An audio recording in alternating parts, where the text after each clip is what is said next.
Hi everybody, Tim here with tonight's episode of Star Trek The Next Generation, Season 7, Episode 16, Thine Own Self. I lost my notes. So this is a good episode. It's an interesting episode. And, so every episode of Star Trek just about has, the two storylines. There's the main plot and the subplot. And this episode does really well of doing them both at the same time. So I want to pick one and then I'll do the other. So we'll start with Data. So Data is on a planet. We don't know anything about it. He just shows up and he's clearly injured and he's all beat up.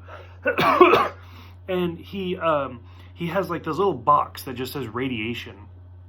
And nobody knows what it is. Nobody can figure it out. And it's the first half of this episode, or half of this episode, is just about Data trying to figure out what's going on. And he sees a healer or a medical person, whatever, and she just has an explanation for everything. She's, oh, you're an Iceman, that's why your skin's white. Oh, you have this going on, that going on.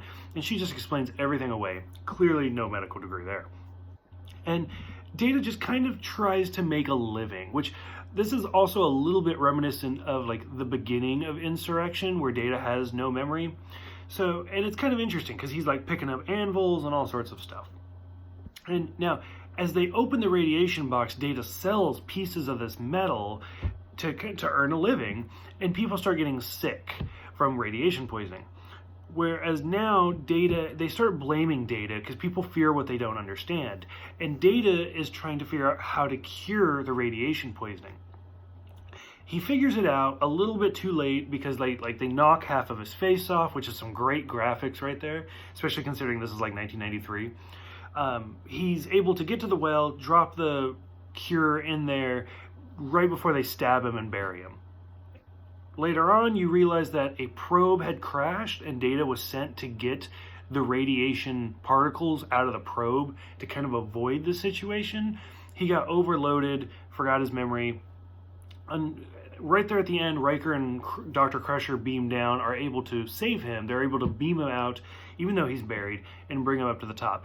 It's really interesting. It's kind of a fun episode.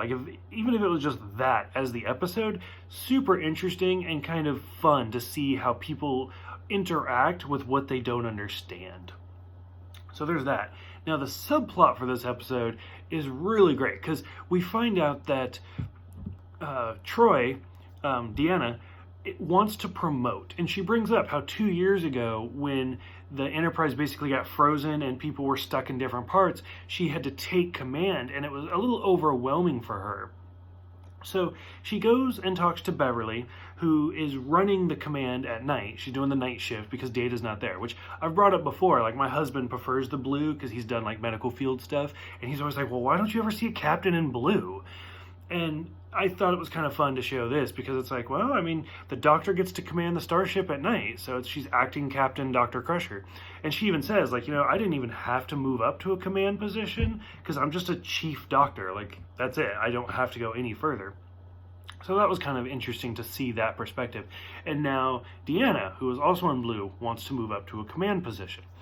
So she goes and she talks to Riker, and it's kind of a fun scene. I always have to shout it out because I have the tattoo, that Riker calls her his Imzadi, so that's fun. And then he decides that she's going to go ahead and do the test. She passes all the tests except for she gets to a hologram test where the Enterprise is about to explode. She takes it, I think they said 3 times, and she keeps failing. And she's getting all upset because she says, is this a no-win scenario, or is there a solution?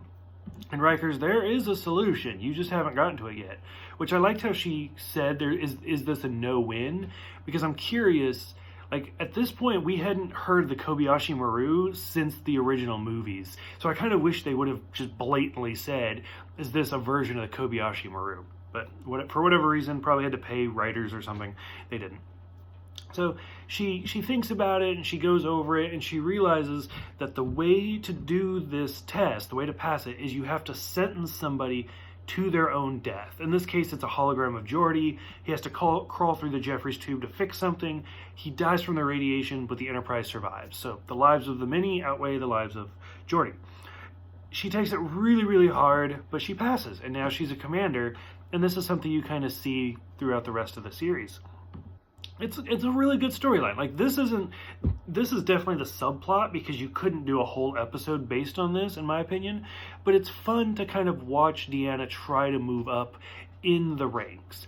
And I mean, at this point, like, what? We got Geordi as a commander. We'll see Worf as a commander in the Generations. Obviously, Riker's a commander. Beverly Crusher's a commander. Deanna Troi's a commander. Everybody's a commander in this series. So, for those who have seen this episode, which plot did you guys like more? Did you like the Deanna commander plot more, or did you like the Data radiation plot more? Go ahead, let me know in the comments below. Thank you guys for everything. You guys are all great. I will see you guys next time for Masks.